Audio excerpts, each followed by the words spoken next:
좋은 아침입니다. 아침의 한알 뉴스 종합 비타민 아침의 매일경제 김은미입니다. 꼭 필요한 뉴스만 콕콕 집어서 전해드리겠습니다. 시작해볼까요?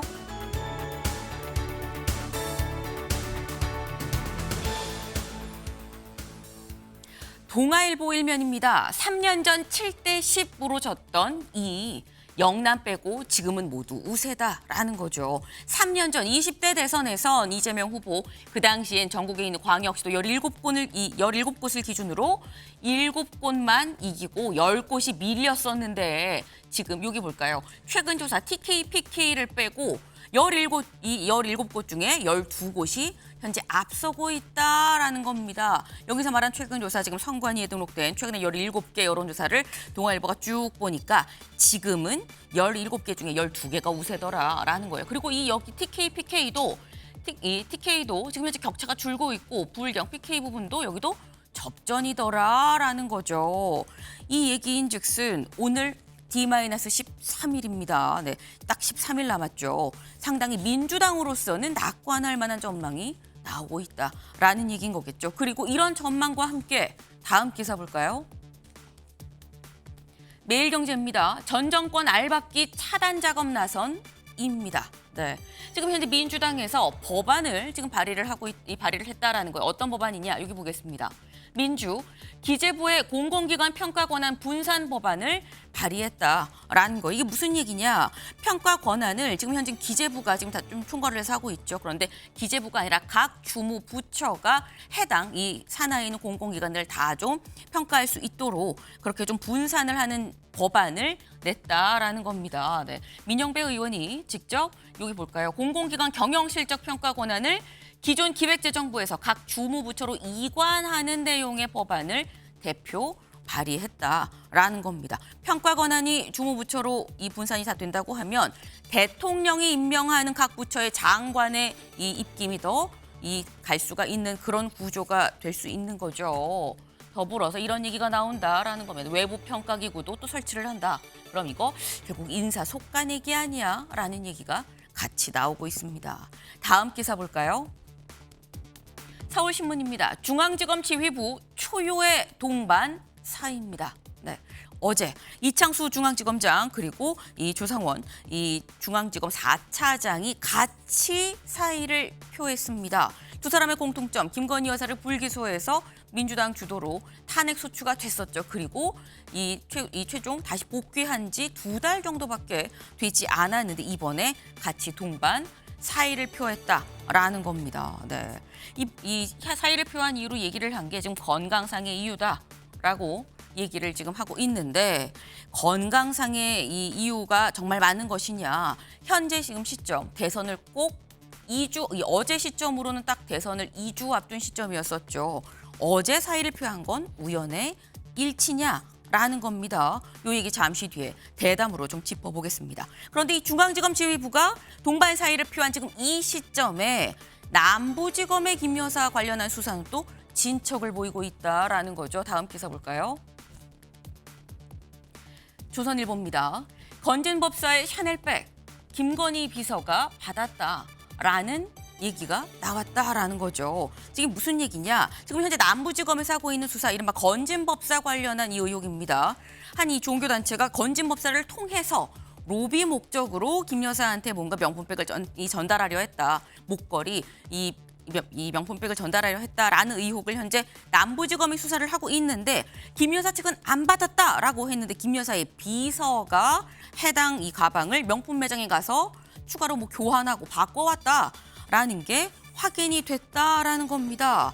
하나의 가방을 갖고 간 비서가 웃돈을 주고 가방을 2개로 교환해서 바꿔왔다라고 했는데 그럼 대체 합해서 이 1,000만 원이 넘는 2개의 가방은 지금 어디로 갔느냐라는 거죠. 요 얘기도 잠시 뒤에 대담으로 좀 짚어보겠습니다. 다음 기사 볼까요?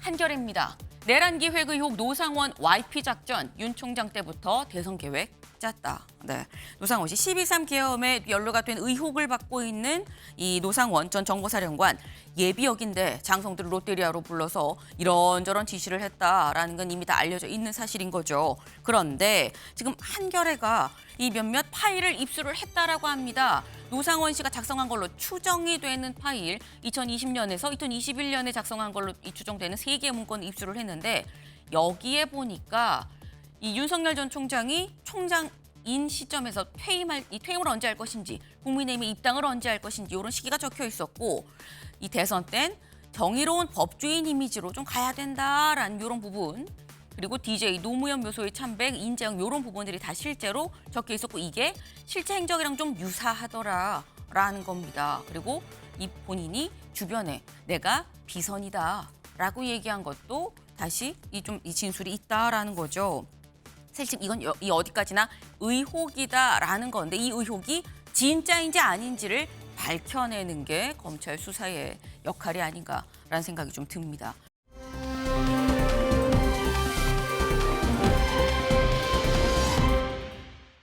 네, 누군지 아시겠습니까? 네, 살이 좀 빠진 것 같긴 합니다만 한눈에 봐도 빌 클린턴 전 이 미국 대통령인 거죠. 그런데 이 빌 클린턴 대통령이 어디에 있느냐라는 겁니다. 여길 좀 볼까요? 여기 세종대왕은 좀 잘렸어요. 하지만 우리가 잘 알고 있는 익숙한 거기인 것 같은데 맞습니다.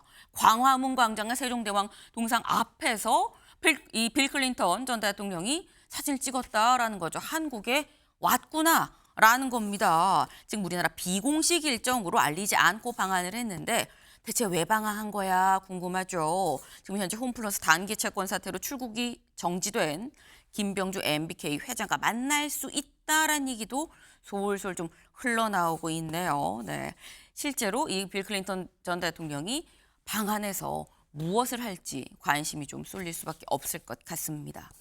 오늘 눈길 가는 기사가 있어서는 갖고 왔는데 같이 볼까요? 대선 특집이죠. 기사 같이 보시죠.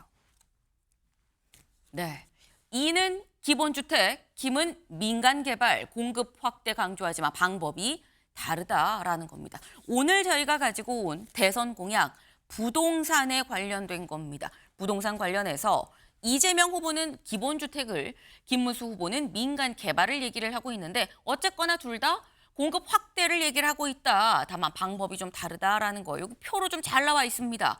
기본 방향 양쪽 다 공급 확대죠. 그런데 공급 방식을 보면 좀 다릅니다. 이재명 후보는 공공주도의 공급이 위주다. 하지만 이 김문수 후보는 민간 공급이 위주다라는 거고요. 이재명 후보는 청년, 신혼부부 등한테 맞춤형 공공주택, 그리고 김문수 후보는 취득세가 면제되는, 그러니까 규제가 없는 지역을 좀 도입하는 이런 부분에 규제를 이 규제를 타파하는 이런 부분에 좀 더 방점을 뒀다라는 거고, 이재명 후보는 사기 신도시 개발, 여기는 양도소득세 중과 폐지가 세금을 이 중과되는 걸 좀 폐지한 이런 부분으로 포커싱을 좀 맞추고 있다라는 겁니다. 다만 양쪽 다 문제점이 있다라는 거죠. 이재명 후보의 경우는 신도시 교통망 확충 이거 어떻게 할 거냐, 그리고 임대주택에만 너무 공급 형태가 좀 치중돼 있는 거 아니냐라는 지적이 나오고요. 김문수 후보의 경우에는 얘기하는 거 보면 방식이 다 규제를 완화한다라는 건데 현재 의석수가 부족한데 규제 마음대로 완화할 수 있겠냐, 현실 가능성이 좀 어려운 거 아니냐라는 얘기가 나오고, 청년 주거비 지원 이런 부분 재원 마련책이 필요하다라는 지적이 좀 나옵니다. 방향은 같아도 방식이 다르더라. 내가 생각하는 방식은 어떤 게 맞는 건지 6월 3일 날 어떤 후보를 뽑을 건지 잘 좀 고민들 좀 하셔야 될 것 같다 싶네요.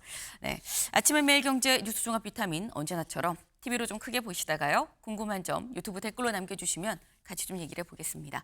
함께해 주실 분들 소개합니다. 안녕하세요. 안녕하세요.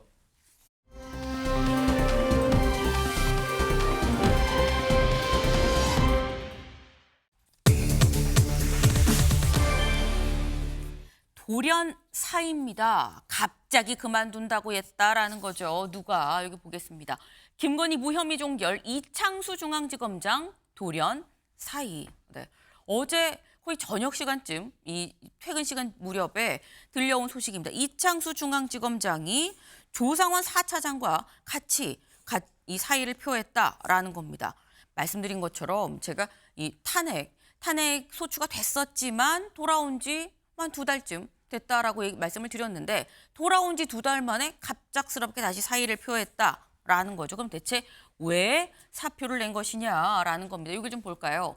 이 지검장은 한국일보와의 통화에서 어느 한쪽에 치우치지 않고 사건 처리를 해왔다고 생각을 했는데 그 책임을 물어서 탄핵까지 당하니 정신적, 육체적으로 참 많이 힘들었거든요. 라고 이유를 얘기했다라는 거죠. 더불어서 조상원 4차장 이렇게 얘기했습니다. 들어보고 오시죠. 탄핵에서 저희 8대 0으로 해서 저희 네. 무고함이 밝혀졌잖아요. 네. 그러니까 이제 어느 정도 무고함은 밝혔고 중앙지검에 와서 또 이제 어느 정도 4차장 사는 그동안 이제 제가 없었기 때문에 다시 어느 정도 궤도에 올려놓고 이제 그 시점이 어느 정도 이제 마무리 완착이 됐다고 생각해서 결정을 한 겁니다. 네. 지금 보면은 이 이창수 중앙지검장도 그렇고요. 조상원 4차장도 그렇고 공통적으로 얘기를 하는 게 지금 탄핵으로 인해서 내가 너무 힘들었다. 나는 제대로 했다고 했는데 탄핵을 당한 이는 마음이 심적으로 심신이 좀 피폐해졌다라고 지금 얘기를 하고 있습니다. 이승훈 변호사님 어떻게 들으셨어요? 일단 뭐 탄핵으로 좀 힘들긴 했을 거예요. 또 관심도 이목이 집중됐고요. 근데 앞으로 발생할 일들이 더 많지 않겠습니까? 도이치모터스 주가 조작 사건에 대해서 무혐의 처분을 했습니다만 서울고검에서 재수사 결정을 했잖아요. 네. 중앙지검으로 다시 보내지도 않고 본인들이 직접 하겠다는 거 중앙지검 이창수 지검장을 못 믿겠다는 거거든요. 그러면 일단은 자존심이 많이 구겼죠. 그리고 지금 디올백을 갖다가 명품이 아니다, 파우치다 이런 논란이 있었는데 디올백 하고 나서 샤넬백이 오고 있잖아요. 엄청나게 부담스러울 거예요. 제대로 수사가 안 됐다는 걸 상징적으로 보여주는 모습들이거든요. 그리고 저번에 전주지검에서 이창수 지검장이 문재인 전 대통령에 대한 수사를 했잖아요. 너무 어거지로 무리하게 수사를 했다라고 하는 것과 관련해서 감찰을 받을 수도 있고요. 네. 또 도이치모터스 수사 관련해서도 이원석 검찰총장에게 제대로 보고를 안 했다라고 하는 논란이 있었어요. 그래서 이 부분도 감찰이 제기될 수 있기 때문에 아마 지금 6.3 대선에서 이재명 후보가 당선될 가능성이 높다고 보고 도망간 거 아닌가. 앞으로 특검을 대비해서 차라리 변호사 개업해야 되겠다 하는가. 이런 생각이 듭니다. 네. 그러니까 지금 말씀은 사실상 도망갔다고밖에 볼 수 없는 거 아니냐. 나중에 정권이 바뀌고 그렇게 되면 감찰에 들어갈 수도 있기 때문에 그 부분에 대해서 지금 약간 이 도망치는 형국이라고 나는 본다라고 지금 말씀을 하셨어요. 근데 이 말씀하신 것 중에서 최경철 위원님 지금 말씀이 사실상 탄핵 소추가 됐지만 헌재에서 기각이 되고 돌아왔거든요. 그러면 사실상 그만둘 수 있는 시점이 탄핵이 기각되고 돌아오자마자 나의 억울함이 풀렸으니 그만두겠습니다라고 할 수도 있었고 아니면 도이치모터스 수사에 대해 서울고검이 직접 우리가 재수사할 겁니다라고 얘기했을 때도 있었는데 근데 왜 지금 시점이냐라는 의문이 좀 듭니다.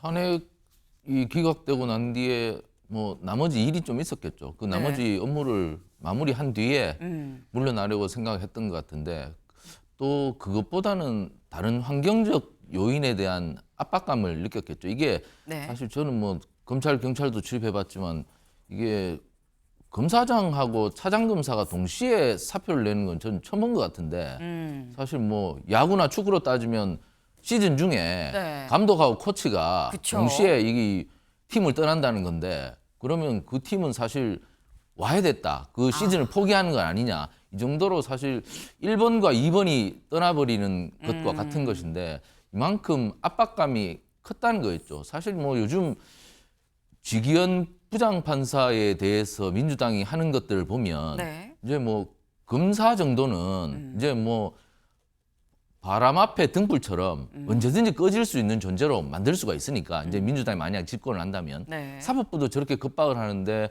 검사들이야 뭐 대번에 징계나 그리고 감찰을 통해서 굉장히 압박을 하겠죠. 그러니까 그 험한 꼴을 당하지 않고 빨리 떠나야 되겠다고 이런 압박을 느낀 것 같습니다. 그만큼 지금 검찰이나 사법부를 둘러싼 정치권의 압박이 네. 너무나 큰 것이다. 이게 사실 제가 아까 뭐 저가 검사장과 차장검사가 동시에 떠나는 거 못 봤다고 했는데 네. 그만큼 이 상황이 너무나 제가 보기에는 그 정치권에 사실상 지금 민주당의 횡포가 너무 심한 것 아닌가. 사실 이 검찰 공무원인 직업 공무원인데 네. 정치적 중립성을 가져야 하는데 이렇게 된다면 누구나 정치적 중립성을 잃어버리고 정권에 아부하는 그러한 공무원들만 만약에 양산을 하게 된다면 국민의 기본권은 앞으로 어떻게 될 것인지 참 걱정이 되는데 참 낯선 장면이고 보기에 참 흉한 장면이라고 볼 수 있겠습니다. 낯설고 좀 흉한 장면이다라고 지금 말씀을 하셨어요. 그러면서 두 사람이 동시에 그만둔 감독과 코치가 그냥 그만둔다는 거 이건 거의 사실상 조직이 와해된다는 걸로 봐야 되는 거 아니겠냐 말씀하시면서 환경적 요인이 크다. 민주당이 그만큼 강하게 압박을 하고 있다는 거다라고 지금 말씀을 하셔요. 근데 어제 사의를 표하긴 했습니다만 일단 근무는 이때까지 한다고 합니다. 다음 기사 볼까요? 네, 이창수 조상원 겉으론 건강상 사이 말 못할 사정 있었나? 네, 말 못할 사정 있었나라는 거가 대체 뭘까를 우리가 지금 얘기를 한 거죠. 그냥 겉으론 건강상 사이였었는데, 근데 근무를 하는 시기를 보니까 6월 2일까지만 딱 근무를 하더라라는 겁니다. 이승훈 변호사님. 6월 3일이 대선이에요. 대선 직전 날인 6월 2일까지만 감독과 코치가 우리 이때까지만 근무하고 나가겠습니다. 라고 하면 그 밑에 있는 다른 저희가 이 야구 단을 아까 말씀하셨습니다만 다른 선수들은 그럼 괜찮느냐? 다 일괄 또 못 벗는 거 아니야라는 우려가 들 수도 있는 거거든요. 뭐 우려는 있을 것 같은데요. 네. 이창수 지검장하고 조상원 차장이 사실상 검찰 내부에서 저는 비판을 많이 받고 있다라고 생각해요. 아까 정권에 아부하는 검찰이 탄생하면 안 된다라고 했는데 윤석열 정부에 가장 아부한 사람이 이창수 지검장이잖아요. 뭐 이게 지금 항고로 넘어갔는데 저는 도이치모터스 사건은 당연히 기소할 거라고 봐요. 김건희 여사에 대해서. 전주 손모 씨는 1억 정도 손해를 봤는데도 대법원에서 유죄 확정 판결이 났어요. 근데 김건희 여사와 그 가족은 23억을 벌었는데도 무혐의 처분을 한 거 아니겠습니까? 국민들이 이걸 이해할 수 있겠나요? 예를 들어서 민주당을 견제해야 된다. 민주당이 독재를 하고 있다라고 주장하려면 네. 김건희 여사에 대해서도 당연히 기소를 했어야죠. 근데 김건희 여사에 대해서 기소하지 않으니까 민심이 윤석열 전 대통령을 따르지 않고 검찰을 신뢰하지 않잖아요. 결국에는 어떻게 보겠습니까? 민주당이 잘하고 있다라고 볼 거거든요. 그래서 이창수 지검장 같은 더 이상 저렇게 아부하는 검사들이 나와서는 안 된다. 저는 그렇게 생각하고 검찰이 망가진 이유는 윤석열 전 대통령의 아부하는 검사들이 너무 검찰을 좌지우지했기 때문에 결국 민주당 정부가 들어선다면 굉장히 검찰이 위험한 상황에 놓일 것이다라고 생각됩니다. 지금 두 분이 의견은 다르지만 결과는 약간 같은 상황으로 지금 말씀을 하셨어요. 어쨌거나 이재명 정부가 들어선다 그러면 검찰상 좀 위기의 어떤 그런 상황에 놓일 수 있다. 하지만 지금 이승훈 변호사님은 그동안 검찰이 아부를 해왔기 때문에 그러니까 위기에 놓이는 거다라고 말씀을 하셨고 최경철 위원께서는 아니다. 민주당이 하도 압박을 하니까 검찰이 제대로 설 수가 있겠느냐. 그래서 위기다. 이래저래 위기는 위기다라는 데 또는 이 부분에 대해서는 공감을 좀 같이 하신 것 같다라는 생각이 드는데 근데 지금 문제는 그럼 이 위기의 검찰이 수사를 지금 하고 있는 게 상당합니다. 특히 윤석열 전 대통령 부부에 대한 수사 지금 현재 다방면으로 좀 진행이 되고 있어요. 보겠습니다. 서울 고검에서 얘기 중에 살짝 나왔죠. 도이치모터스 주가 조작 사건 관련해서 재수사하기로 결정을 했죠. 그리고 중앙지검에서 현재 명태균 씨 관련한 공천 개입 의혹 수사를 하고 있고 재산신고 누락 의혹도 이 수사를 하고 있습니다. 그리고 또 하나 지금 이제 남부지검에서 건진법사 관련해서 또 수사를 하고 있다. 그럼 이런 일련의 물론 남부지검 거는 뭐 남부지검에서 알아서 한다고 하지만 일련의 이런 수사들은 어떻게 할 것이냐라는 생각이 드는 거죠. 지금 상당히 많은 수사들이 중앙지검에서도 명태균 그리고 재산신고 관련해서도 진행되고 있는데 이 건이 어떻게 진행될 거냐 이승훈 변호사님 어떻게 보십니까?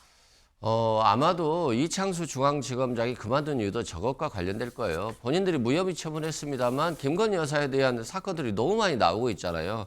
특히 명태균 관련해서는 녹취록이 너무 많기 때문에 뭐 감싸줄래야 감싸줄 수도 없고 또 검진법사는 뭐 먹거리를 전달하지 않았다라고 했는데 이거 믿을 사람이 어디 있겠어요. 그리고 샤넬백도 안타깝게도 김건희 여사가 저는 받았을 것으로 확신하고요. 이거 2번이나 가방을 바꿨다는 거잖아요. 그러면 김건희 여사 마음에 든 것이 없어서 2번 바꿨다는 거거든요. 김건희 여사한테 명확하게 전달됐다는 게 거의 확실하다라고 보기 때문에 검찰이 아무리 봐주고 싶어도 봐주기 어렵고 또 정권이 바뀌면 검찰들은 당연히 전 정권에 대해서는 잘하잖아요, 수사를. 그래서 이 부분은 사실관계가 다 밝혀질 것이다. 결국 검찰이 무능한 건지 아니면 전 정권에 정말 아부를 너무 많이 했던 건지 둘 중에 하나가 확인될 것이다라고 생각됩니다. 지금 이 변호사님 말씀은 지금 현재 이 부분 명태균 조사, 이 명태균 수사, 재산신고 누락 이 수사 이런 부분들에 대해서 수사를 더 이상 이어나가기가 힘드니까 그만둔다고 손들고 나간다고 한 거 아니겠느냐 뭐 이런 취지로 지금 말씀을 하셨는데 말씀 중에 나왔죠.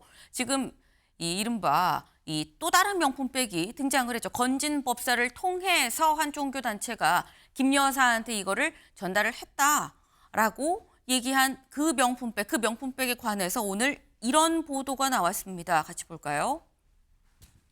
1,000만 원대 샤넬백 받은 김건희 비서 웃돈 주고 제품을 바꿔갔다라는 거예요. 네, 여기 좀 부제를 좀 같이 보겠습니다. 건진법사의 샤넬백 김 여사 비서한테 전달이 됐다라는 건데 호버나 출신에 함께 있었던 비서가 샤넬 매장을 2번이나 찾았다. 근데 2번 갔을 때 100만 원 내고 한 번 교환해 가고 그다음에 한 번 더 와서 200만 원 더 내고 또 교환해 갔다라는 거예요. 이런 부분을 검찰이 얼마 전에 샤넬 본사를 압수수색을 했었죠. 압수수색해서 1년 번호를 보고 포착을 했다라는 겁니다. 그 이 비서가 대체 누구야 싶을 수 있는데 그 비서가 바로 이 동그라미 안에 있는 이 비서 김 여사가 2022년 봉하마을에 갔을 때 함께 했었던 비서죠. 그 모습 잠깐 같이 보고 올까요? 네, 지금 보시는 바로 저 모습입니다. 김 여사 뒤로 지금 살짝 이 얼굴이 물론 마스크를 쓰긴 했습니다만 살짝 이 하얀 동그라미 안에 있는 이 코바나 컨텐츠에서부터 같이 일했었던 직원이었었는데 비서로 같이 지금 대통령실까지도 와서 이 보좌를 하는 유모 씨죠. 유모 씨가 건진 법사가 받았다고 하는 그 가방을 직접 매장에 가지고 가서 바꿔왔다. 또 2번에 걸쳐서 바꿔왔다라는 거예요. 근데 지금 이승우 변호사님은 이거 김 여사가 받았다고 확신합니다라고 말씀을 하셨는데 김 여사 쪽에서는 뭐라고 얘기를 하느냐 이렇게 얘기를 합니다. 김 여사 수행비서 모두 가방을 받지 않았다. 받은 사실이 없다. 사실관계가 좀 복잡하긴 한데 이거 다 충분하게 소명했습니다라고 얘기를 했다라는 거죠. 그럼 최경철 위원님, 네. 김 여사의 비서도 가방을 갖지 않고 있는 이 가방 받지 않았다라고 얘기를 하고 있는데 그럼 이 2번에 걸쳐서 바꾼 가방은 지금 어디에 있다는 겁니까? 그럼 검찰이 아직 실물을 확보를 하지 못했으니까 네. 더 뭐 저렇게 부인을 하고 있는 것 같은데 어쨌든 실물부터 확보를 해야죠. 어디에 있는지. 그게 가장 중요한 것 같은데 뭐 김건희 여사는 어제 입장문에서 안 받았다고 말씀하셨으니까 뭐 자신은 안 받았다. 그리고 비서는 받았는지 아직 확실하지는 않은 것 같습니다. 여러 증거 정황상 비서가 받았다는 뭐 여러 증거가 있긴 있는 모양인데 네. 그렇지만 저 부분도 명확하게 밝혀내야 될 것이고 어찌됐거나 결론적으로 국민들이 받아들이기에는 네.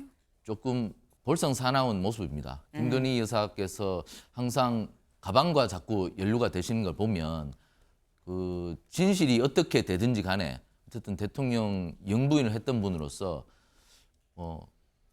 보기에 좋은 장면은 아니죠. 저런 게 자꾸만 구설수에 오른다는 것 자체가 굉장히 사실 여러 사람들에게 부담이 되는 것이죠. 그렇기 때문에 저 부분에 대해서는 김건희 여사가 그냥 입장문을 낼 것이 아니라 지금 국민적 의혹이 쏟아지고 있기 때문에 네. 언론에 나와서 저 부분은 이러이러해서 이렇게 됐다고 말씀을 하시는 것이 공인의 자세가 아닌가. 지금 선거 국면이어서 이 사안이 선거에도 굉장히 영향을 크게 줄 겁니다. 그렇기 때문에 이 부분에 대해서는 한때 영부인이었다면 이 부분에 대해서는 좀 말씀을 하셔야 되지 않나. 영부인들께서 자꾸 지금 뭐 김정숙 여사, 문재인 대통령 영부인이었던 그분도 지금 옷감 논란으로 1억 원을 지금 특활비에서 썼다는 의혹 때문에 경찰이 수사를 하고 있지 않습니까? 네. 언론에 자꾸 이렇게 영부인들이 오르내리는 것만 봐도 영부인들에 대해서 뭔가 좀 조치가 필요한 것 같습니다. 지금 어제 국민의힘에서 영부인들 토론회 한번 하자 네. 이렇게 했는데 토론을 좀 해야 될 것 같습니다. 이 영부인들도 청렴서약도 좀 하셔야 될 것 같고 그리고 영부인들의 생각은 과연 어떠한 것인지 토론을 통해서 국민들이 좀 짚어보는 그런 계기가 있어야 되지 않나. 그 사실 김혜경 여사, 네. 우리 이재명 후보님 부인도 몇 년 전에 MBN 나오셔서 그 명명백백하게 모든 것을 우리도 검증받아야 된다 이렇게 말씀하신 걸로 아는데 그걸 지금 이재명 후보께서는 안 하신다고 말씀하시는 거 보면 지금 이쯤 되면 해야 되지 않겠나. 사실 노무현 대통령께서도 우리 부인 권양숙 여사 뭡니까 논두렁 뭐런 시계 뭐 그런 것이 있어서 굉장히 좀 곤욕을 많이 치르셨는데 네. 영부인들이 공직자인 대통령을 보좌하는 분으로서 사실 청탁에 취약할 수가 있습니다. 그리고 아부하는 그 대통령실 사람들이 있기 때문에 그분들의 유혹을 떨쳐내기 위해서는 영부인들도 좀 토론에 나와서 그런 서약을 좀 하실 필요가 있을 것 같습니다. 네, 지금 최경철 위원님, 그러니까 지금 이 김건희 여사 관련해서 자꾸 뭔가 명품백 얘기가 자꾸 나온다라는 이런 부분 자체가 사실상 좀 부적절한 상황인 건 맞다 때문에 김 여사가 직접 좀 해명을 할 필요가 있다 말씀하시면서 약간 멀리 또 이제 여사 배우자들 토론 얘기까지 한번 쓱 훑고 다시 돌아오셨어요. 근데 어쨌거나 요지는 지금 이 사안이 대선을 코앞에 둔 시점에서 이슈가 될 수밖에 없는 거고 때문에 김 여사가 직접적으로 좀 밝혀야 될 부분이 있다라는 거지. 근데 김 여사는 나는 받지 않았다, 나는 모른다라고 지금 얘기를 하고 있는 상황인 거죠. 그리고 여기에선 수행 비서도 가방을 받지 않았다라고 지금 얘기를 하고 있습니다. 근데 그렇다고 한다면 여기서 드는 생각은 이런 가능성도 있어요, 이승훈 변호사님. 건진 법사가 수행 비서를 통해서 이거 좀 바꿔다 주세요 하고 또 본인이 중간에 가질 수도, 왜냐면 본인이 처음에 잃어버렸다고 얘기를 했었거든요. 잃어버렸다고 한 가방이 어쨌거나 비서한테 가서 비서가 매장에 가서 바꿨다라는 건 지금 확인이 됐어요. 그럼 어떻게 해석해야 되냐는 거죠. 만약에 건진법사가 잃어버렸다라고 했는데 네. 실제 그 비서가 가방을 바꾼 사실이 없다라고 한다면 네. 검찰에 입증하기 어려웠을 거예요. 그런데 이걸 입증하기 위해서 샤넬 코리아를 압수수색했어요. 그랬더니 2번이나 바꿨다는 거예요. 네. 누가 바꿨나 했더니 코바나 컨텐츠에서 일했던 그리고 김건희 여사의 최측근으로서 수행비서 행정관으로 일했던 사람이 바꿔갔다는 거. 이게 확인된 것 같아요. 그러면 한 번 바꿔갔다라고 한다면 이렇게 변명을 했겠죠. 수행비서한테 줬는데 마음에 들어서 그냥 수행비서가 김건희 여사한테 전달 안 했다. 내가 그냥 가졌는데 분실했다. 이렇게 변호했을 거예요. 근데 2번이나 바꿨잖아요. 네. 수행비서 본인이 바꿔서 본인이 가져갔으면 자기가 바꿨으니까 마음에 들 거 아닙니까? 자기가 네. 쓰죠. 근데 2번이나 바꿨다는 건 바꿔오라고 시킨 사람이 있었겠죠. 수행비서가 바꿔왔는데 나 이 가방 색깔이 마음에 안 들어. 또 바꿔줘 라고 했을 거예요. 그렇기 때문에 김건희 여사가 받았다는 게 확실하다 말씀드리고 아니 그 김혜경 여사와 설랑영 여사의 TV 토론 얘기를 하는데 아니 그러면 만약에 건진법사도 TV 토론해야 될 거 아닙니까? 건진법사가 제가 보니까 김건희 여사한테 가방도 전달하지 않고 가장 모든 청탁의 통로, 뇌물의 통로였던 것 같아요. 그러면 천공도 TV 토론해야 하고 명태균도 TV 토론하고 건진법사도 해야 되지 않겠습니까? 그렇기 때문에 대한민국 대통령은 윤석열이었고 차기 정부의 대통령은 또 다른 대통령이 되는 거예요. 그 사람이 자기 부인 관리를 잘하면 되는 겁니다. 부인 말에 아무것도 못하는 사람, 부인을 잘 관리한 사람이 차이가 나는 것이고 이건 대통령의 문제인 것이지 이 영부인에 대해서 TV 토론 하냐 마냐 이건 아니다라고 말씀드립니다. 네. 지금 얘기가 다시 또 이 배우자들, 여사들 토론회 얘기로 다시 또 살짝 좀 돌았다가 다시 왔습니다. 근데 어쨌거나 요지는 이런 거예요. 지금 이 변호사님께서는 아니 2번이나 바꿨다는 게 비서가 바꾸고 와서 갖다 줬는데 이거 다시 한번 바꿔다 주세요. 내가 마음에 안 들어요라고 말을 하는 누군가의 지시가 있었기 때문에 한 번 더 가서 바꿔온 게 아니겠느냐. 그렇다면 그 지시한 사람은 김 여사일 수밖에 없다라는 말씀을 지금 또 하셨습니다. 지금 요번에 요 새롭게 등장한 이 샤넬백 관련한 요 그림 같이 그래픽 같이 볼까요? 이겁니다. 요거죠. 종교단체의 한 간부가 김 여사한테 로비를 하기 위해서 건진법사를 통해서 목걸이, 명품백 이거를 좀 전달을 하려고 했었다라는 겁니다. 근데 건진법사가 중간에 뭐라고 얘기를 했느냐. 목걸이 그리고 이 명품백 이거 잃어버렸어요. 라고 얘기를 했다라는 거죠. 근데 검찰에서 김 여사가 선물 잘 받았다고 하더라고요. 라고 건진 법사가 이 종교단체 간부한테 보낸 문자를 확보를 했습니다. 이 문자는 뭡니까? 라고 건진 법사한테 물어보니까 이거 거짓 문자예요. 사실 내가 진짜 잃어버린 거 맞아요. 라고 얘기를 했다라는 거죠. 그런데 잃어버렸다고 했는데 이 잃어버린 가방을 김 여사의 수행비서가 매장에 가서 다른 제품으로 교체를 했다. 그럼 여기서는 확실한 거 하나는 최경철 위원님. 네. 일단 아까 김 여사가 뭘 밝혀야 됩니다라고 말씀하셨는데 김 여사는 지금 모른다라고 얘기를 하고 있거든요. 그런데 여기서 좀 명확한 건 건진 법사가 거짓말을 한 거는 확실해요. 잃어버린 건 아니지 않느냐라는 거거든요. 그러니까 샤넬에 대한 압수수색 과정에서 가방을 교환해낸 것이 밝혀졌기 때문에 밝혀졌는지 아니면 그냥 뭐 언론에서 흘린 건지 모르겠지만 네. 어쨌든 그게 만약에 사실이라면 수행 비서까지는 갔는 걸로 보입니다. 실물이. 그러니까 실물이 수행 비서까지 갔다면 이제 검찰이 밝혀야 할 것은 수행 비서가 그것을 배달 사고를 냈는지 자기가 집에 갖다 놨는지 네. 아니면 김 여사께 드렸는지 이 부분을 마지막 꼬리를 밝혀내야 되겠죠. 근데 김 여사께서는 그걸 받은 적이 없다고 말씀을 하시니 네. 그 부분에 대해서 명명백백하게 밝혀야 하고 그리고 김 여사에게 실물이 갔는지를 밝혀낸 뒤에 김 여사가 건진법사나 아니면 통일교 간부에게 뭐 문자를 보냈다든가 뭐 이런 그 통한 증거 네. 그리고 통일교에게 어떠한 이권을 주었는지 그 부분도 밝혀낸다면 김 여사 기소까지 갈 수 있겠죠. 근데 이 부분에 대해서 어느 정도 수사가 진척됐는지 모르겠지만 앞으로 갈 길은 많다. 그런데 김 여사께서는 지금 어쨌든 수사에 대한 방어권을 형성해야 되지만 지금 국민들께서 궁금해하시는 분에 대해서는 한때 공인이었다면 제가 아까 말씀드린 것처럼 조금 자초지종을 설명하려는 그런 의무가 주어진 것이 아닌가. 그래서 김 여사께서 말씀을 하시는 것이 네. 맞다고 생각하는데 물론 지금 선거 국면이어서 안 하실 것 같은데 그러나 한때 영부인이었다면 네. 하시는 것이 맞고요. 제가 자꾸 강조하는데 영부인은 거의 대통령과 동일할 정도의 권력을 가집니다. 제가 청와대에 출입하면서 보니까 영부인의 권력이 굉장합니다.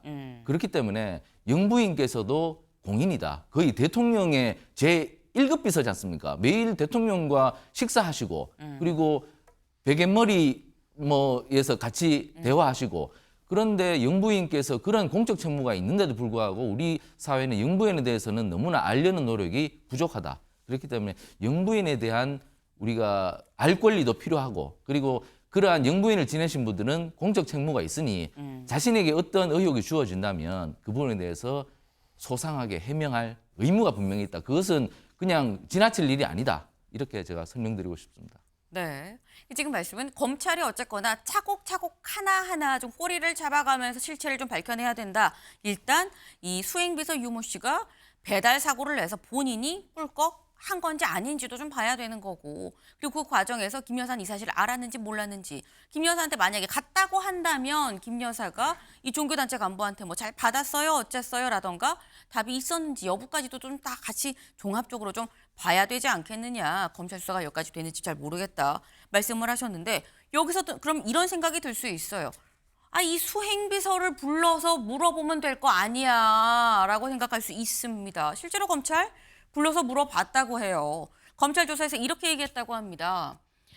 내가 김건희 여사 모르게 내가 알아서 명품백으로 이 교환해달라는 건진 법사의 지시에 따른 거다. 김 여사는 건진 법사가 나한테 이게 부탁해서 내가 바꿔온 거 몰라요. 내가 그냥 이 건진 법사 지시에 따른 거예요. 라고 얘기를 했다라는 거죠. 그래서 김 여사 측 변호인은 이렇게 얘기를 합니다.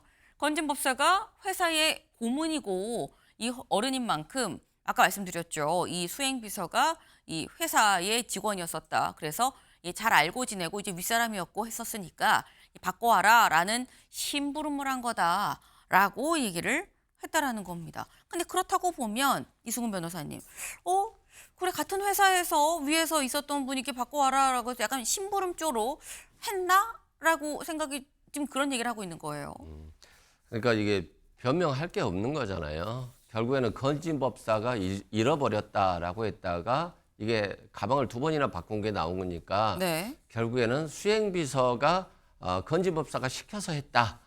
근데 또 건진법사는 시켜서 2번이나 교체한 가방을 잃어버렸다라고 하는 것이니까 이게 참 국민들 보기 민망하고 부끄러울 거예요. 그럼에도 불구하고 유독 왜 이렇게 품격을 떨어뜨리는지, 나라의 품격이 너무 많이 떨어졌고, 한간에는 그런 얘기를 해요. 윤석열 전 대통령이 계엄한 게 김건희 여사 지키기 위해서 계엄한 것이다 라고 하는 거란 말입니다. 그러니까 국민보다 김건희 여사가 먼저였고 검찰 조직보다 김건희 여사가 먼저였기 때문에 국민도 굉장히 어려움에 처하고 검찰은 망한 거예요.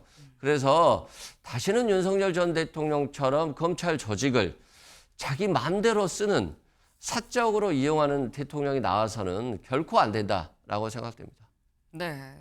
지금 말씀은 사실 이런 부분들이 진즉에 검찰 조사를 통해서 좀 나왔어야 되는 좀 늦은 감이 있다. 윤석열 전 대통령이 실제로 집권을 하고 난 다음에 좀 사적으로 검찰 권력을 쓴 거 아니겠느냐, 뭐 이런 취지의 지금 말씀을 하신 걸로 좀 이해를 했습니다. 근데 건진 법사도 처음에 보면 잃어버렸다고 얘기를 했는데 말이 살짝 바뀌었다라는 거죠. 이렇게 얘기를 해요. 사실은 처음에 잃어버렸다라고 얘기를 했는데 검찰 조사에서 다른 사람한테 내가 선물을 하려고 김 여사 수행비서한테 좀 가방을 바꿔오라고 지시를 했다. 2번에 걸쳐서 처음에 100만 원 내고 바꿔오고, 2번째 가서 200만 원 추가 돈 더 얹어서 다른 걸로 지금 복수 여러 개로 바꿔왔다라고 하죠. 그 총합 300만 원도 다 내가 돈 준 겁니다. 제가 지시한 거예요 라고 지금 얘기를 하고 있다라는 거예요. 근데 그렇다면 짧게 이 변호사님, 지금 수행비서도 건진법사가 지시했다고 얘기를 하고 있고, 건진법사도 내가 시킨 겁니다, 내가 지시했습니다 라고 지금 얘기를 하고 있거든요. 만약에 이 말이 맞다면, 그러니까 추가적인 다른 뭐 어떤 물증이나 나오지 않는 상태라고 한다면, 그럼 건진법사만 이 위법한 행동을 하게 되는 셈으로 볼 수 있는 겁니까? 검찰은 일단 정황이 김 여사가 받았다는 게 명확하기 때문에 네. 기소할 수밖에 없을 거예요. 그러나 판사는 판결을 네. 할 때 이 수행비서와 건진법사가 절대 김건희 여사한테 주지 않았다고 한다면 무죄가 나올 수도 있죠. 그렇지만 저 통일교 간부의 문자가 또 있어요. 네. 김건희 여사가 잘 받았다고 하더라. 그러면 그 문자에서 이 통일교 측에서 네. 목걸이도 줬죠, 가방도 줬죠, 천수삼도 줬죠. 그런데 목걸이가 만약에 그 TV에서 나왔던 그 목걸이를 차고 있던 그 목걸이가 맞다라고 한다면 결국 이 부분도 유죄가 될 수 있거든요. 그 그래서 목걸이는 아니라고 또 확인이 되긴 맞습니다. 했죠. 근데 그것도 네. 마치 잃어버렸다는 거짓 진술과 똑같은 거예요. 그래서 정확히 다 확인을 해봐야 된다라고 생각되고 네. 아무튼 국격은 계속 떨어지고 있다라고 생각됩니다. 네. 그러니까 지금 검찰이 알아봐야 될 부분이 한두 가지가 아니다라는 겁니다. 차근차근 뭐가 진실인지 실체를 좀 밝힌 노력이 빠르게 좀 진행이 돼야 될 것 같다라는 생각이 좀 드네요.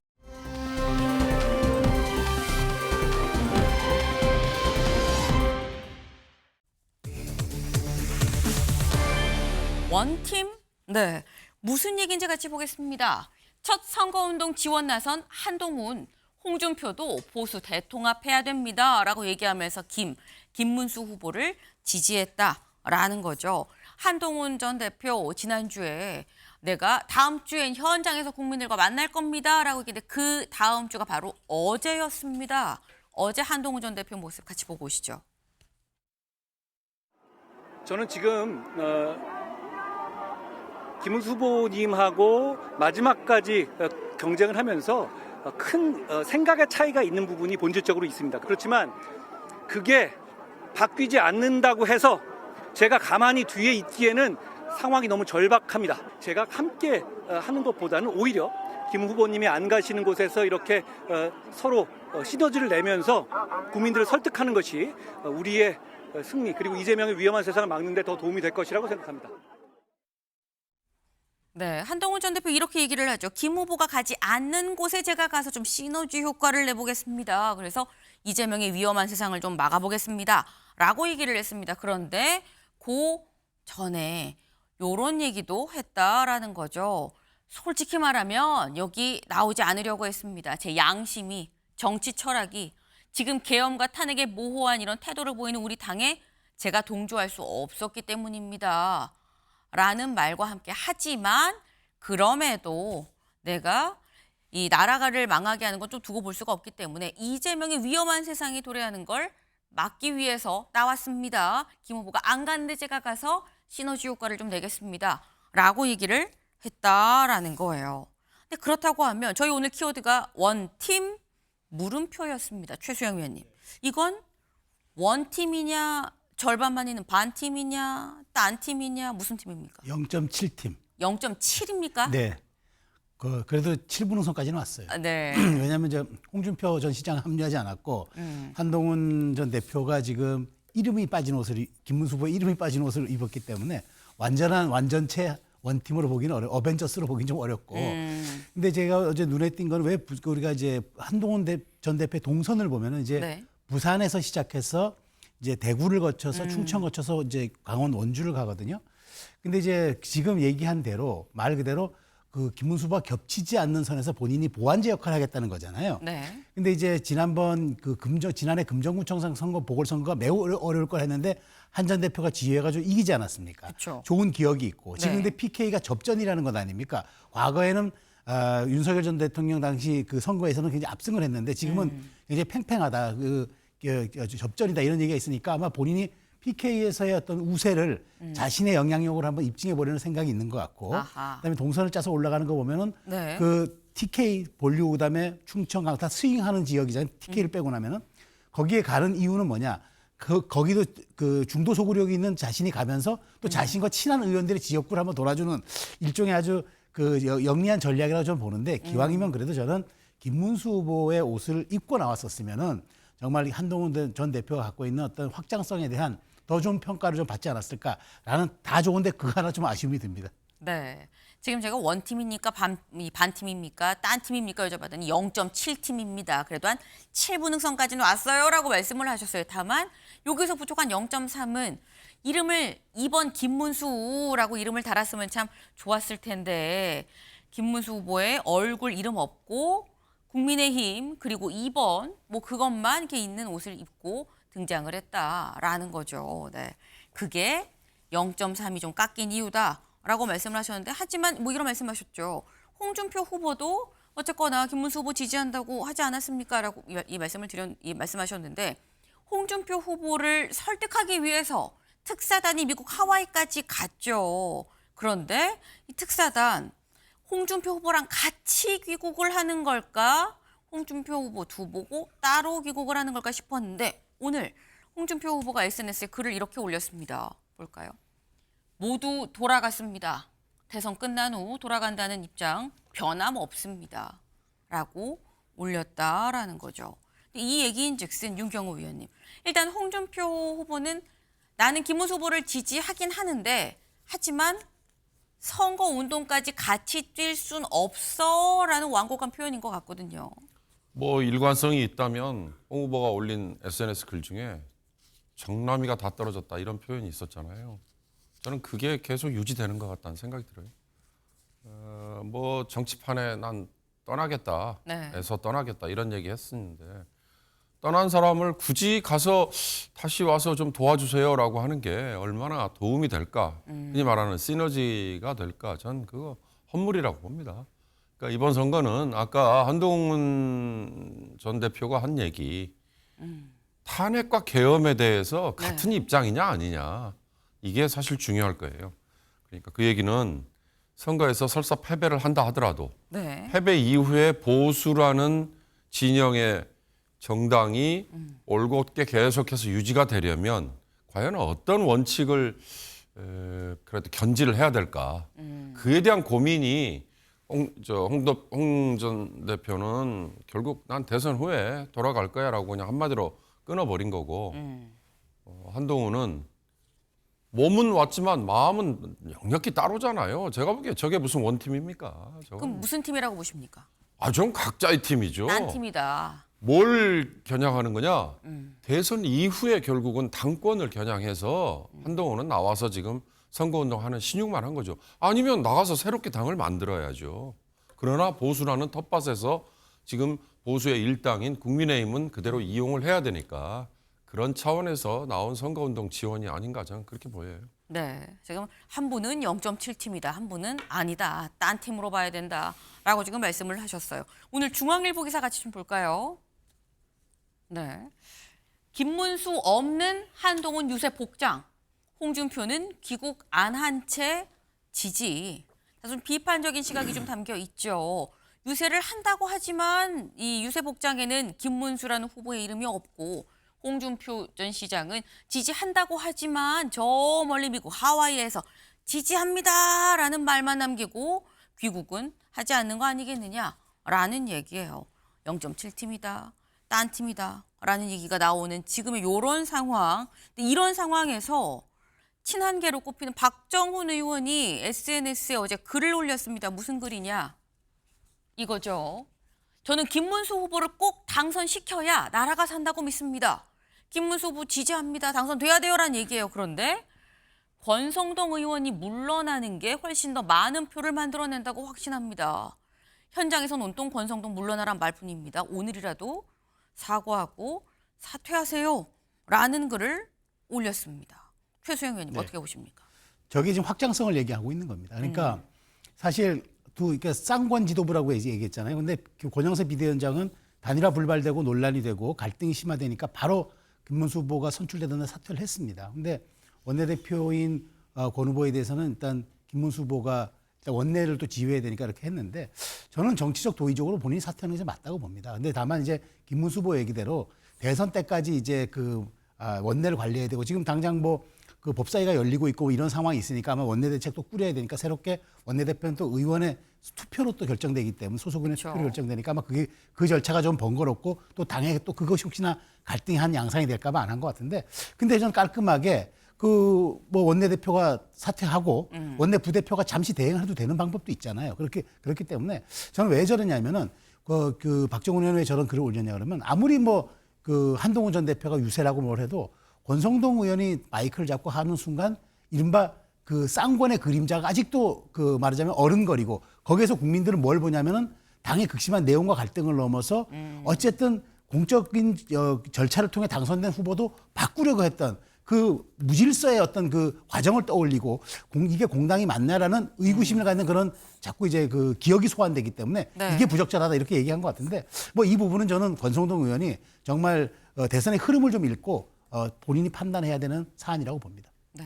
지금 말씀은 일단 어쨌거나 권성동 원내대표가 지금 상황에선 대선을 앞둔 지금 시점에선 약간 시야에서 좀 멀어지는 게 유권자들이 보기에 훨씬 국민의힘의 이미지가 좀 나아지지 않겠느냐. 지금은 좀 박정훈 의원의 나도 좀 동의를 한다라는 말씀을 지금 하셨어요. 지금 이른바 쌍권 지도부에 대해서 다소 비판적인 입장을 말씀을 주셨는데 마침 또 이 쌍권 지도부에 대해서 경찰이 수사에 들어갔습니다. 뭐냐?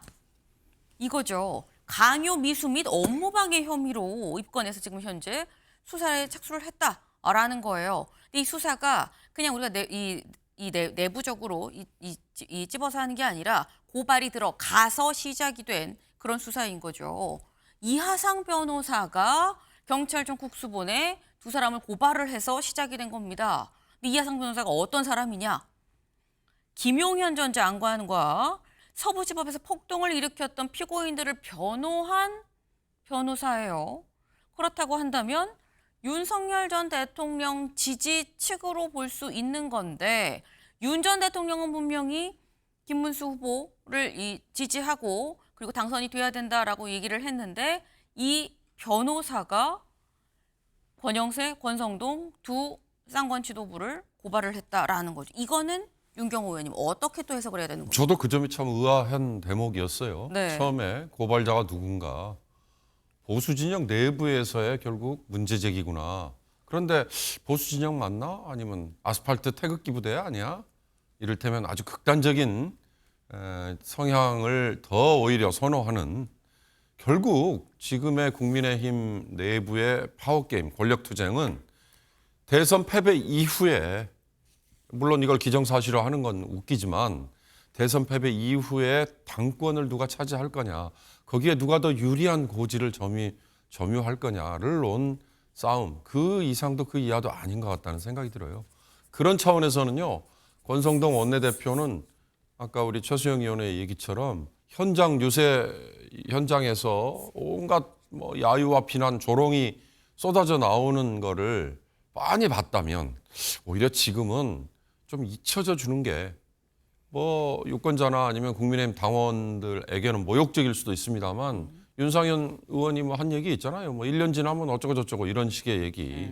그러니까 꼭 그런 걸 동원하지 않더라도 지금의 상황에서는 누군가 책임은 져야죠. 아무리 정치판이 야바이 어쩌고 저쩌고 할지 모르지만 명분이나 대의 이런 거는 있어야 되잖아요. 그리고 도의적이라는 표현도 있잖아요.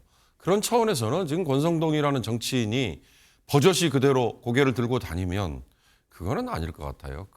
아무리 서로 야합 내지는 손을 잡고 특정한 목적을 위해서 당장은 갈 수 있을지 모르지만 그건 외연을 확장하기 위해서라는 차원에서 보면 그건 점수를 무조건 깎는 차원이니까 그런 차원에서 이하상이라는 보수 쪽에 있는 변호사가 네. 오히려 문제 제기를 한 거 결국 다시 되풀이하는 얘기입니다만 저건 선거 패배 이후에 당권을 장악하는 싸움에서 이 명분을 주기 위한 그런 카드 아닐까 저는 그런 해석합니다. 네. 지금 말씀은 지금 이 윤석열 전 대통령 측인 이하상 변호사가 쌍권 지도부를 고발을 한 건 결국 대선 이후에 당권을 생각을 한 거 아니겠느냐라는 말씀인 거예요. 여기에 대해서 최수영 의원님 어떻게 보십니까? 글쎄, 근데 저는 뭐 그렇게까지 생각은 안 들고 다만 네. 저 이하상 변호사라는 분이 이제 어쨌든 저도 잘 모르지만 김용현 전 장관의 서부지법 폭동 피고인들을 변호했다는 거는 굉장히 자발적이고 그다음에 우파 지형의 변호사라는 거는 저희가 추정을 해볼 수는 있잖아요. 네. 그러니까 그런 것 같아요. 그렇다면은 저는 이분의 어떤 개인적 성향일 수도 있겠다. 왜냐하면 정확하게 법적 정통성과 지위성을 부여받은 후보를 네. 근거도 없이 야밤에 바꾸려고 했던 이 무질서와 그다음에 이 원칙 없음에 분노하지 않았겠는가. 최소한 보수의 덕목이라 그러면은 그것이 뭐 광장이든 뭐 아스팔트든 아니면 뭐 제도권 내부든 간에 어쨌든 원칙과 절차에 따라서 그리고 모든 사람이 동의할 수 있는 그런 점에서 어떤 식의 변경도 상황 변경도 있어야 되는 건데 네. 그 당시 상황은 사실은 뭐 끌어내기에 다름 아니었고 물론 그 당시 22번에 걸친 단일화 약속을 했던 김문수 후보의 책임이 없다는 건 아니지만 그럼에도 불구하고 3번이나 경선을 거쳐서 된 사람을 이렇게 강제로 끌어내리냐 아마 거기에 그 정말 보수라면은 이건 보수 참칭이다라고 생각해서 개인적 정의감에 발로일 수도 있다라는 생각이 듭니다. 네. 근데 지금 말씀하시는 중에 저희 유튜브 댓글로 질문이 올라왔습니다. 이번에 이 이른바 쌍권 지도부에 대한 고발이 김계리 변호사가 이번에 국민의힘에 입당하는 것과도 관련이 있을까요? 라는 질문이 들어왔어요. 최 의원님. 없습니다. 왜냐하면 네. 지금 그것은 지금 김용태 비대위원장이 결정하는 일이고 당의 절차 과정이기 때문에 이 쌍권 지도부는 지금 사실 지금 지도부하고 상관이 없기 때문에 네. 이분들 겨냥한 거라고는 볼 수가 없는 거죠. 네. 궁극적으로 얘기했을 때는 이게 이 별개의 건인데 마치 윤석열 전 대통령 측이 뭔가 자꾸 뭐 당내에서 뭘 하려고 하는 것 같다라는 취지로 빚어질 수 있지만 아니다. 별개 건이다. 다른 지도부 아니냐라는 말씀을 하셨어요. 네, 사실 이 지금 국민의힘이 하나 지금 D-13일인데 원팀이 돼서 굴러가는 건지 딴 팀으로 굴러가는 건지 아직은 좀 아리송한 상태다라는 말씀을 좀 드려야 될 것 같네요. 다음으로 좀 넘어가 볼까요?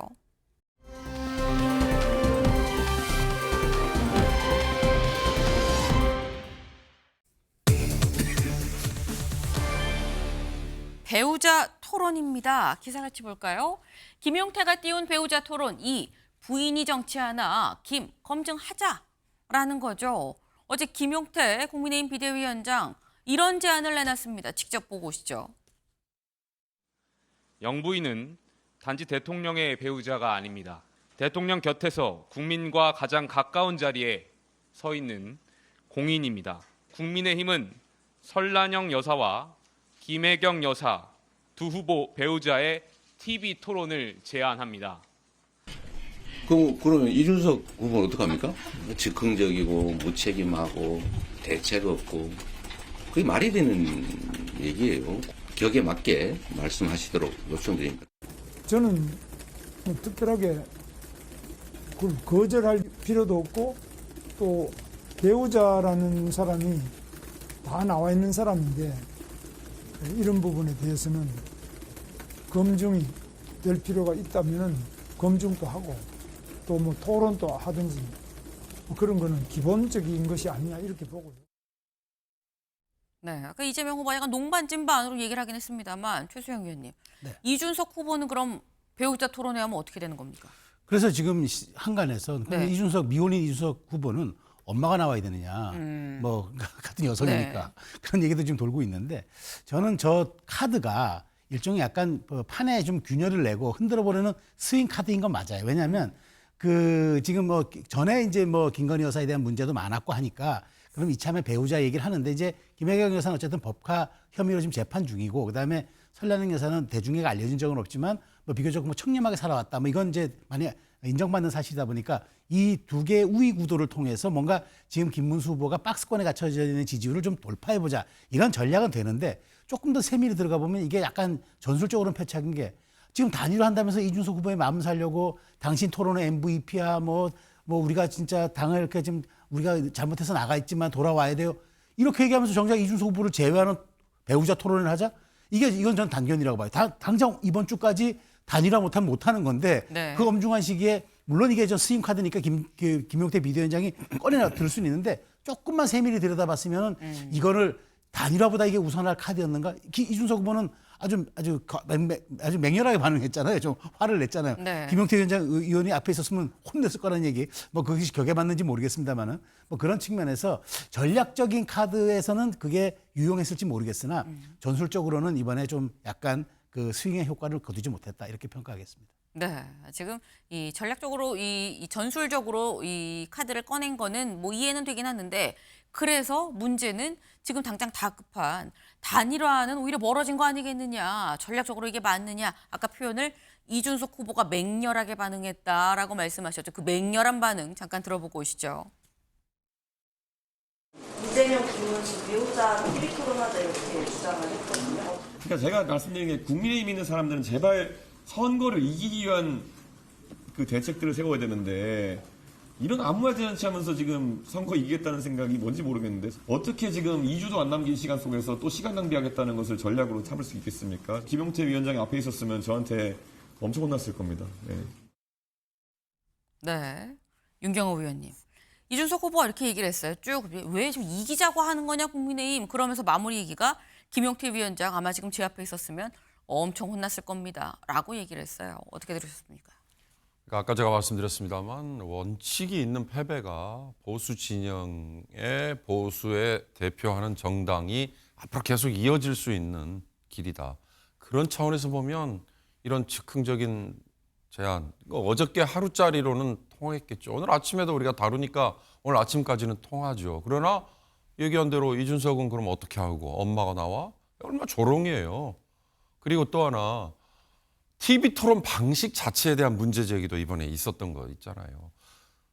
기자는 사회자는 기계적인 관리자 역할밖에 못하고 대선 후보끼리 서로 질문과 답변을 하는데 시간 제한, 뭐 원칙, 그러니까 저 후보가 도대체 A라는 정책에 대해서 어떤 생각을 갖는지 그걸 우리가 듣고 싶은 게 가장 궁극적인 목적인데 그거보다는 얼마나 시간 관리를 잘하는지, 얼마나 말솜씨가 좋은지, 또 어떤 때는 상대방의 의견을 그냥 무시해버리고 주도해 나간다는 표현이 참 저는 맞는지 모르지만 그런 식의 TV 토론 방식 문제 제기 이런 걸로 가면 완전 삐져나가는 거잖아요. 아니 배우자 토론하자고 그랬는데 뭐 TV 토론 가지고 그러면 방법론을 얘기하자는 거야. 이렇게 결국 가는 거니까 이건 본질이 아닌 거죠. 그런 점에서 저는 다시 한번 얘기합니다만 국민의힘이 지더라도 원칙을 그래도 지켰다. 이런 얘기를 듣도록 하는 게 그게 앞으로 취할 자세라는 조언을 하고 싶습니다.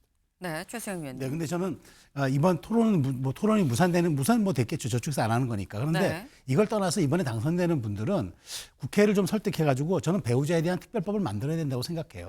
그래야지 더 이상 논란은 없습니다. 그러니까 배우자가 공적 지위를 가진 그러니까 법률로 보호받는 사람 아니지만 공인 역할을 하는 건 분명하잖아요. 우리가 그러다 보니까 미국에서도 아예 연방법 105조에 배우자법을 규정해놨어요. 역할을 딱 규정해놨고 네. 프랑스도 2017년에 법을 만들어서 배우자 딱 3개만 할 수 있도록 국제행사 동행, 그다음 국민과의 소통, 엘리제궁 행사 감독 딱 3가지 그 이상은 못해요.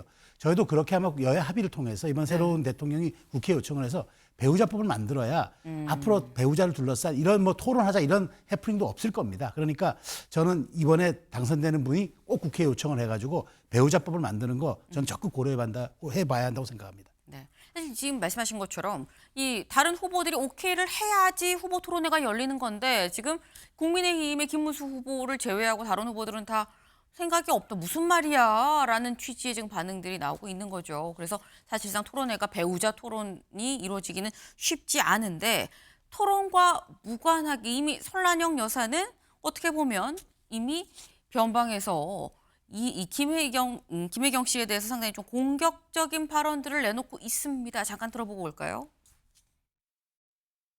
법카라는 거는 실질적으로 어떤 이제 산하단체의 사람들과의 어떤 식사를 한다던가 거기에 다 내부에 규정이 있어요. 이 법카로 뭐 따로 개인이 어떻게 뭐 한다던가 그거는 상상할 수도 없고요. 이재명 후보 케이스를 보고 나서 좀 놀라셨겠네요. 그러면. 아 이런 일도 있구나. 아 이럴 수도 있구나. 저는 그렇게 생각을 했죠. 네. 지금 김혜경 씨가 현재 이 재판을 받고 있는 이른바 법카 의혹 관련해서 이런 일도 있구나, 이럴 수도 있구나라고 생각했죠. 깜짝 놀랐어요 라는 취지로 지금 직접 언론 인터뷰를 통해서 얘기를 하는 모습입니다. 만약에 배우자 토론회가 실제로 열렸다고 한다면 이 법카 관련한 얘기도 분명히 나왔겠다, 설 여사가 꺼냈겠다라는 생각이 지금 드는데 근데 김혜경 여사도 사실 앞서서 저희 MBN에서 이런 얘기를 했었던 적이 있긴 있습니다. 잠깐 들어보고 올까요? 대통령이라는 그런 직분에 대해서는 옆에서 영향력을 미칠 수 있는 사람에 대해서는 무한 검증을 해야 되겠죠. 또 그것이 또 옳은 일이라고 생각하고 그 부분에 있어서는 후보나 후보 주변 사람들이 받아들여야 된다고 생각합니다. 물론 그 배우자가 저도 들어가는 거죠. 네, 윤경호 위원님. 지금 보면 김혜경 씨도 김혜경 여사도 배우자도 당연히 무한 검증 들어갈 수 있는 거 아닙니까? 라는 취지로 또 얘기를 하고 있어요. 맞죠. 후보와 후보의 주변 사람들, 네. 직계 비속이나 또는 직계 존속도 될 수 있고요. 형제, 자매 뭐 있으면 문제가 있는 경우에는 당연히 검증의 대상인 건 맞죠. 그러나 그 검증의 방법에는 선거 캠페인 기간 중에 느닷없이 튀어나온 것처럼 번외 TV 토론을 하자. 이런 방식은 이건 돌출에 불과한 거고 왜 또 김혜경, 설란영이라는 두 사람만 하자 그 얘기는 법카 얘기하려고 하는 거구나 이거잖아요. 그러면 받아들이는 쪽에서는 또 그럴 거 아니에요. 법카? 그래 그럼 그것만 가지고 한번 얘기해보자. 공직 지금 일하는 사람 중에 법카에 대해서 자신 있는 사람 얼마나 있느냐. 검찰이 이걸 기소를 했기 때문에 그러면 그 부분에 대해서는 법 위반이다 아니다. 이건 따질 수 있지만 정말로 법카라는 게 아까 설란영 배우자 설란영 씨가 얘기한 것처럼 그런 원칙대로 써야 되는 거에 정말 다 부합하는 그런 공직자가 있는지 자신이 있느냐 이런 식으로 얘기가 삐져나갈 수 있는 거거든요. 그러니까 그런 점에서 이 김혜경 씨가 한 얘기 당연히 맞아요. 후보 무한 검증, 무한 책임 져야 되는 거예요. 한번 과거 선거를 돌이켜 보세요. 아들 때문에 다 이겨놓은 선거 망친 후보도 있었잖아요. 네. 그리고 부인에 대해서 온갖 메카시즘에 가까운 공세를 받았음에도 불구하고 그걸 이겨낸 후보도 있었잖아요. 그러니까 이런 것들은 검증의 대상인 건 맞아요. 그러나 그 검증의 방법에 있어서는 원래부터 정해져 있는 거, 예측 가능했던 거 그런 걸로 간다면 왜 반대를 하겠어요? 정해져 있는 TV 토론이 원래 있었다면 그걸 나나 안 할래? 그거 나가면 내 법카 뭐 기소된 거 공격받을 테니까 안 할 거야. 이런다면 100번 그건 비난해야겠죠. 그러나 없던 걸 느닷없이 꺼내서 하자 그러니까 당장에 제3의 후보 이준석 후보가 더 반발을 하잖아요. 이건 원칙에 안 맞는 거니까 그런 점이죠. 검증하는 거와 그 방법론에 있어서의 돌출 이거는 구분을 해야 된다.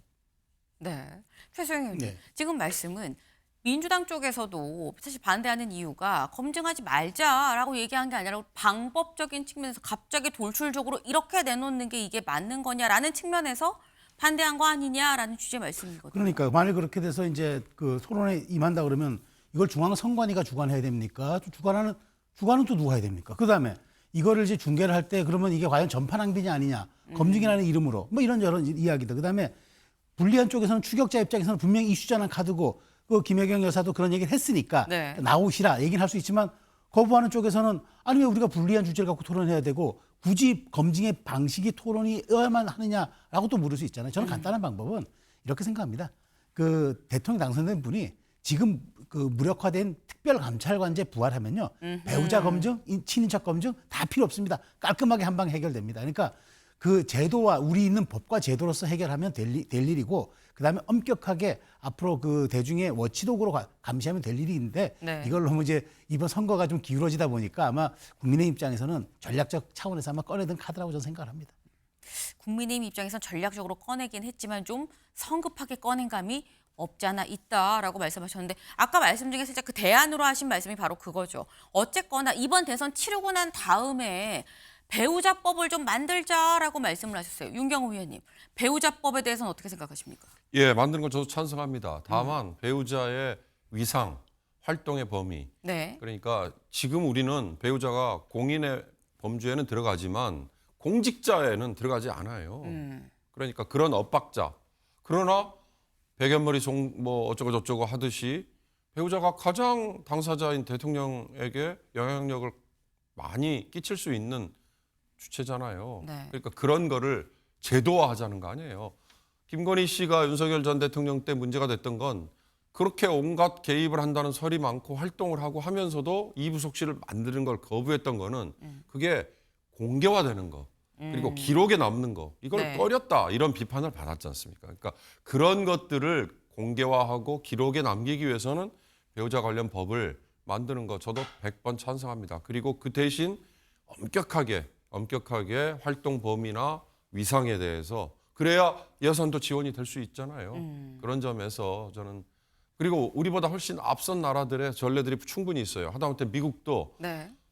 클린턴 의 부인이었던 힐러리 네. 배우자일 때 오히려 국무장관보다 더 영향력을 행사했다. 그러나 별로 알려지지 않았다. 이런 엇박자가 있거든요. 그러니까 네. 그런 점에서 공식화되는 거 이거는 저도 100번 찬성합니다. 네. 근데 사실 이번 이 대선을 보면 대선이 조기 대선이고 때문에 굉장히 촉박하게 이루어지는데도 불구하고 생각보다 여사에 대한 관심이 굉장히 좀 높다라는 생각이 좀 듭니다. 최수영 의원님. 이유가 그렇습니다. 뭘까요? 그거는 이제 김건희 여사의 반면교사 효과라고 보여지겠죠. 그러니까 얼만큼 사실 대통령이 잘하는 것도 중요하지만 배우자의 역할이 국가 국정 운영의 가장 중요한 축이 될 수도 있다. 이런 점을 간과해서는 안 된다가 우리가 사실 비싼 값을 치른 교훈이지 않습니까? 그러다 보니까 양쪽 후보들도 이런 부분들 또 국민적 관심에 부합하려는 이런 노력들이 이번 선거에서 좀 관심을 모으는 그런 계기가 아닌가 싶습니다. 네. 사실 이번 대선 좀 시간이 촉박하게 치러지긴 합니다만 이럴수록 더 꼼꼼하게 따져보고 잘 생각해서 한 표를 행사를 해야 되는 거겠죠. 정말 딱 13일 남았습니다. 저희가 준비한 소식 오늘 여기까지입니다. 오늘도 좋은 하루 보내세요.